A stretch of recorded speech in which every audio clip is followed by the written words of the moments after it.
함께 살펴볼 말씀 보겠습니다. 사도행전 6장 1절부터 7절의 말씀입니다.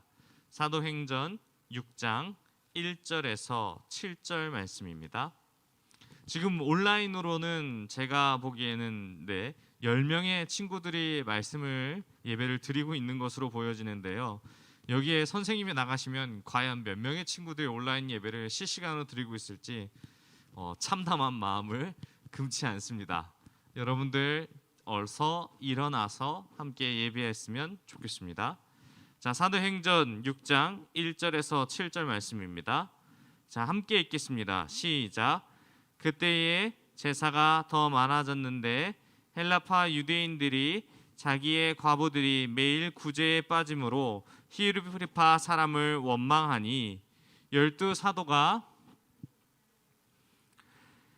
우리가 하나님의 말씀을 제쳐놓고 접대를 일삼는 것이 마땅하지 아니하니 형제들아 너희 가운데서 성령과 지혜가 충만하여 칭찬받는 7 사람을 택하여 우리가 이 일을 그들에게 맡기고 우리는 오로지 기도하는 일과 말씀 사역에 힘쓰라 하니 온 무리가 이 말을 기뻐하여 믿음과 성령이 충만한 사람 스데반과 또 빌립과 브로고로와 니가노르와 디몬과 바메나와 유대교에 입교했던 안디옥 사람 니골라를 택하여 사도들 앞에 세우니 사도들이 기도하고 그들에게 안수하니라. 하나님의 말씀이 점점 왕성하여 예루살렘에 있는 제자의 수가 더 심히 많아지고 허다한 제사장의 무리도 이 도에 복종하니라. 아멘. 성령이 예루살렘에서라는 제목으로 하나님의 은혜를 함께 나누겠습니다. 여러분들에게 선택과 집중이란 단어를 많이 들어봤을 것입니다. 특히 고3 학생들에게는 매우 중요한 단어가 아닐까라는 생각이 듭니다. 진로를 결정하는 과정에서 내가 어떤 선택을 해야 원하는 대학을 갈 수 있을지를 예상하는데요. 이 선택에 앞서서 매우 중요한 일들이 있습니다. 과연 내가 선택하는 순간 어떠한 경우의 수를 두고 이것이 과연 성공할 것인지 실패할 것인지에 대해서 많은 고민들을 하게 됩니다. 그런데 이 모습 속에서 더욱더 중요한 것은 이 여러 가지 일들을 두고 진행하지만 한치 앞도 볼 수 없다라는 것이 바로 이 미래라는 사실입니다. 공부를 할 때도 마찬가지입니다. 전도사님이 열심히 학교에 들어가기 위해서 여러분과 같은 나이에 공부를 했을 때 선택과 집중이란 단어 또한 전도사님에게도 매우 어려운 단어였습니다. 과연 무엇을 선택해야 할지 또한 무엇에 집중해야 될지를 결정했을 때 나의 미래가 바뀐다라는 것에 따른 그러한 부담감이 있기 때문입니다. 그런데 공부를 함에 있어서 여러 가지 방법 중에 하나가 한 인터넷 강의나 혹은 여러 가지 선배들을 통하여서 특별한 방법들을 조금 터득하게 되었습니다. 여러분들 정말 상위 1%나 혹은 그에 준하는 공부와 실력을 가진 학생들이 아니잖아요. 대부분의 학생들이 공부를 잘하지 못하기 때문에 그 1%의 학생들을 제외하고 나머지 99%에 대한 한 90%에 해당하는 학생들에게는 과연 이것의 공부 방법이 굉장히 탁월하다는 그러한 효과가 있었습니다. 저도 그에 따른 학생에게 해당하는 그 분포기 때문에 이러한 방법이 굉장히 중요했는데 수업을 듣고 혹은 공부를 할 때에 시험을 풀 때 이러한 방법으로 풀게 됩니다. 만점을 목표로 공부하는 것이 아니다. 상위 1%의 학생이나 만점을 놓고 공부하는 것이지 우리는 그러한 실력이 없기 때문에 어려운 난이도의 문제는 공부할 필요가 없습니다. 왜냐하면 공부를 해도 그 문제를 맞힐까 말까 확률이 현저하게 떨어지기 때문에 사실 그 점수의 문제를 제껴놓고 그 나머지의 80% 이상의 공부를 하는 것이 여러분들에게 있어서 혹은 저에게 있어서 매우 중요한 것이었습니다. 결국 그 과정 가운데에 저는 이 부분을 어떻게 적용했냐면 바로 이러한 부분이었습니다.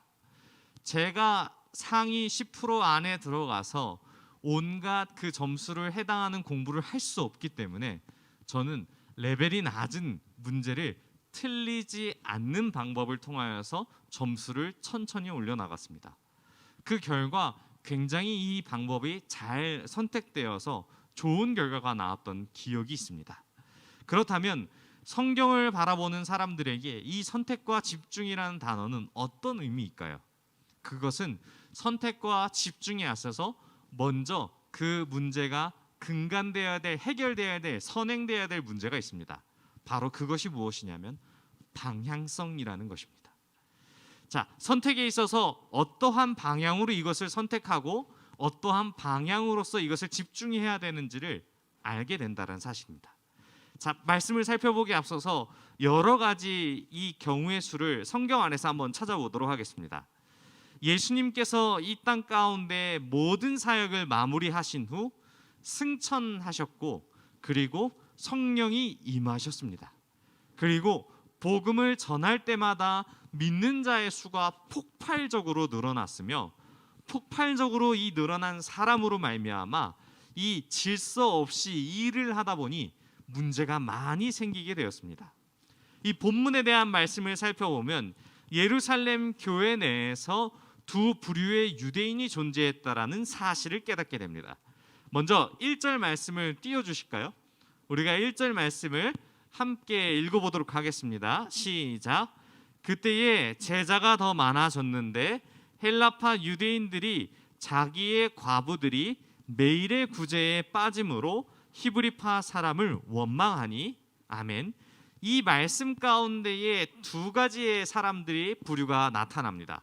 먼저는 헬라파 유대인과 그리고 히브리파 유대인들이라는 사실입니다. 이 두 부류의 사람이 부딪히기 시작한 이유는 1절 말씀에서 무엇이라 이야기하냐면 헬라파 유대인들이 자기의 과부들이 매일의 구제에 빠짐으로라는 단어가 나옵니다.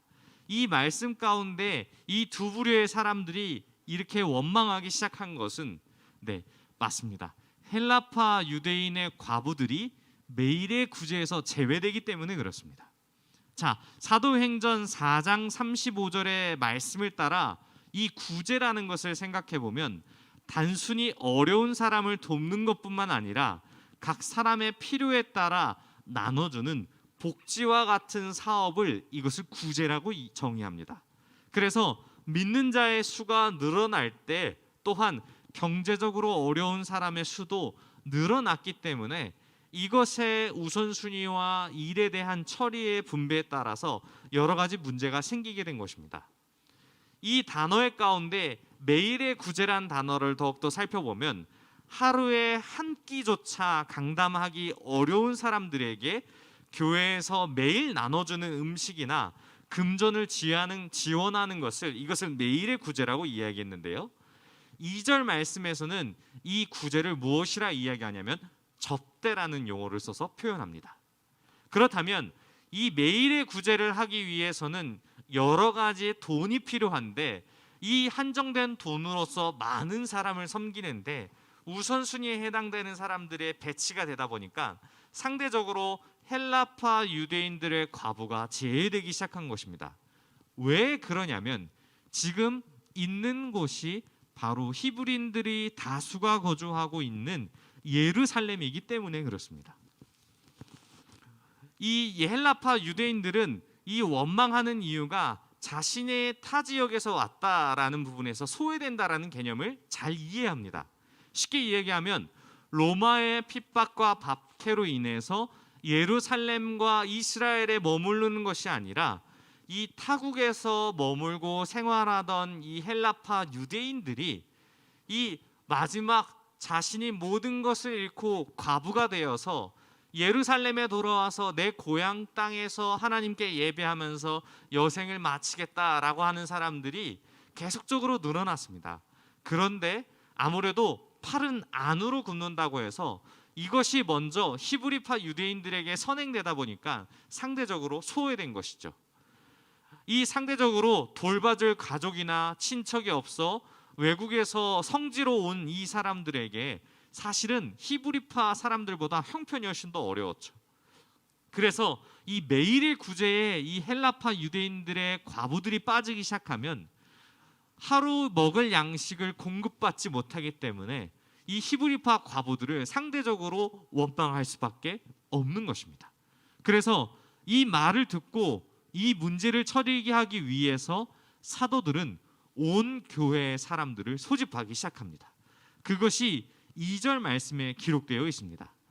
12사도가 모든 제자를 불러 이르되 우리가 하나님의 말씀을 제쳐놓고 접대를 일삼는 것이 마땅하지 아니하니. 계속해서 읽겠습니다. 형제들아 너희 가운데서 성령과 지혜가 충만하여 칭찬받는 사람 7을 택하라. 우리가 이 일을 그들에게 맡기고. 아멘. 계속해서 4절 말씀입니다. 우리는 오로지 기도하는 일과 말씀 사역에 힘쓰라 하니. 네, 이 문제에 있어서 사도들은 놓고 고민을 하기 시작합니다.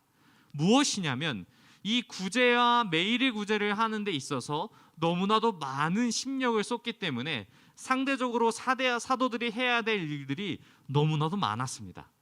말씀도 전해야 되고요, 기도도 해야 되고요, 따로 개인 시간을 내서 묵상도 해야 되고요, 그리고 계속해서 찾아오는 사람들에게 기도도 해줘야 되고요, 구제 사역도 해야 됩니다. 그리고 전반적으로 여러 가지 공동체의 그룹들이 있는데 이것을 어떻게 복음을 전해야 될지도 여러 가지 구상들을 하게 됩니다. 이 다양한 일들 가운데 이러한 문제가 생기니까 사도들은 협력하여서 문제를 해결하기 위한 방법으로서 리더를 세우기 시작합니다.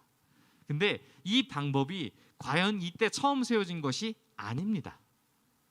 성경에 보면 출애굽기 이후에 모세의 중심 체제로 해서 이스라엘 백성들이 가나안 땅에 향할 때에 이와 같은 문제가 동일하게 발생합니다. 그럴 때에 모세의 장인인 이드로가 와서 백부장과 십부장과 이러한 리더들을 세우자라고 이야기했을 때에 그 의견을 수령하여서 모든 대소사의 문제들을 그들에게 전하여서 위임하고 이 모든 사역들을 모세가 감당하기 시작한 것입니다. 왜냐하면 사람은 한 명이기 때문에 물리적으로 해야 될 양에 있어서 한정되었기 때문입니다. 그래서 이 사람을 뽑을 때에 이 일을 해결하기 위해 7명을 택할 것인데 여기에 기준을 두기 시작합니다. 3절 말씀을 보면 그 기준이 적혀 있는데 무엇이냐면 성령과 지혜가 충만하여 칭찬받는 7사람을 뽑으라고 이야기합니다. 이 기준은 성령과 지혜가 충만하여 칭찬받는 사람이 된다라는 그 기준인데 이 두 가지 조건으로 사람을 뽑는다는 것을 생각해 보면 예수님의 말씀을 따르는 이 공동체는 성령을 사모하는 공동체임을 알 수 있습니다. 왜냐하면 그 기준이 성령과 지혜가 충만한 사람이라는 사실을 알려주고 있기 때문입니다. 그래서 이 기록된 말씀 가운데에 이 사람이 늘어나는 문제에서 해결하기 위해 이 일을 담당하는 사람을 뽑을 때에 이런 질문을 할 수 있습니다. 이 일은 본래 사도들이 하던 거리인데 왜 이것을 집사에게 넘기고 말씀을 전하는 사역에 집중하지? 라는 생각이 들어갑니다. 원래 사도들이 해야 하는 일이 아닌가라는 생각입니다. 그런데 이 기록된 말씀을 잘 생각해 보면, 잘 살펴보면 말씀 사역이라고 기록되어 있지만 원어의 뜻을 살펴보면 말씀 섬김이라고 해석할 수 있습니다.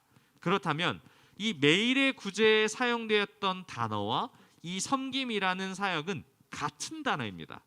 곧 이 말은 구제와 말씀을 전하는 사역 모두가 섬김이라는 사실을 알려줍니다.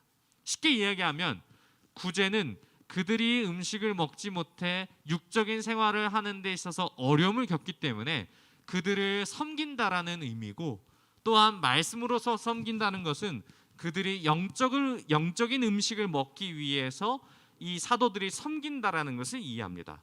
그래서 똑같은 섬김이기 때문에 이 어떤 우선순위에 일을 두는 것이 아니라 곧 업무의 분담인 것을 잘 이야기하고 있는 것입니다. 그래서 집사를 뽑는 기준을 성령과 지혜가 충만하며 칭찬받는 사람을 조건으로 걸었을 때에 곧 이 말은 이, 이 사람을 통하여서 성령과 지혜가 충만한 사람은 모든 사람의 칭찬을 받는 것이 당연한 것이기 때문에 그렇습니다. 그래서 신앙과 삶이 분리될 수 없으며 그것을 일치하는 사람으로서 하나님은 택하셔서 그들을 쓰신다라는 것입니다. 그래서 말씀 가운데 제안은 사도들이 했지만 일꾼을 뽑는 일은 신자들이 했음을 보여주고 있습니다. 그리고 신기한 것은 5절 말씀부터 기록된 이 7 집사의 이름들이 바로 어떤 이름이냐면 헬라식 이름입니다. 예루살렘에는 히브리인들이 훨씬 많습니다. 그런데 이 헬라인 유대인들에 대한 문제를 해결하기 위해 세운 사람들이 바로 헬라파의 7명의 집사를 세웠다라는 사실입니다. 굉장히 놀랍지 않습니까? 이 쉽게 얘기하면 정치의 텃밭에서 야당이 당선된 것과 마찬가지입니다. 어떠한 경우라도 일어나기 어려운 일인데 이러한 결단과 사람들이 생각하는 원리가 무엇이냐면 헬라파 유대인들의 원망을 해결하기 위해서는 상대적으로 히브리인 유대인들의 과부들의 문제를 해결하기 위해 오히려 히브리파 유대인들이 일어났어야지 오히려 더 하나 되는 모습이 보였을 것입니다. 그런데도 불구하고 이 더 많은 사람들이 뽑힌 것이 아니라 전부 다 헬라파 유대인들이 뽑혔다라는 사실은 이들이 얼마나 성령이 충만한 사람이고 이 공동체가 사모하는 방향성이 정확하기에 이 헬라파인 유대인이든 히브리식 유인이든 그 어떤 그 종파를 떠나서 이 일에 합당한 사람을 뽑았다라는 것을 보여주고 있습니다. 그래서 이 일을 해결하기 위해서는 더욱더 성령님을 사모했고 지혜가 많은 사람들이기 때문에 이것을 이 결과에 따라서 왈가왈부를 하는 것이 아니라 순종하면서 나아갔던 것이죠. 그래서 말씀을 계속해서 살펴보면 이 사도들이 이 사람을 택하여서 어떤 일을 하는지를 보여줍니다. 6절 말씀을 한번 볼까요? 사도들이 앞에 세우니 사도들이 기도하고 그들에게 안수하니라. 사도들이 이 7 집사를 뽑았을 때에 무슨 일을 하냐면 바로 앞에 세우고 안수를 하는 것입니다. 기도를 하고 안수를 할 때에 이 안수하는 행위는 이 일에 권위를 부여하는 일이며 기도하는 것은 성령의 능력이 그들에게 임하도록 하나님께 간구하는 것입니다. 그래서 우리가 이 말씀을 볼 때에 또한 비슷한 일이 우리에게도 주어져 있음을 한 가지 떠올릴 수 있습니다. 무엇이냐면 바로 고등부 내에서 행해지는 이 회장 선거입니다. 이 일을 우리는 매년 하고 있습니다. 작년 한 해 코로나로 인해 계속적으로 지금까지 미루고 있지만 최대한 우리가 많은 친구들이 왔을 때 이 일을 진행하려 합니다. 바로 무엇이냐면 이 고등부 회장을 뽑는다라는 것은 고등부 공동체를 위한 것입니다.